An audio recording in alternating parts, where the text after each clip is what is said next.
বাড়ি থেকে ঘুরে আসার পর মহারাষ্ট্রে এত সবজির দাম বেড়ে গেছে কি বলবো।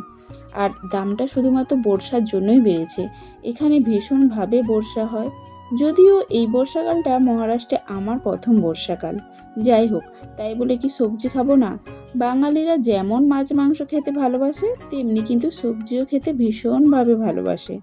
তোমাদের আগেও বলছি, আবারও বলছি, এখানে কিন্তু সপ্তাহে একদিন রবিবারেই বাজার বসে। তাই রবিবার হলে আমাদের বাড়িতে সারা সপ্তাহের সবজি স্টোর করে নেওয়া হয়।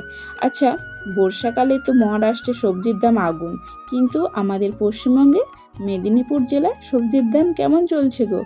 কমেন্টে একটু জানিও। হ্যাঁ, শেষে একটাই কথা বলবো, যারা আমার ভিডিও দেখছো অবশ্যই যদি ভালো লাগে একটা লাইক, কমেন্ট, শেয়ার অবশ্যই কিন্তু করে দিও। আর ফলো করতে ভুলো না কিন্তু।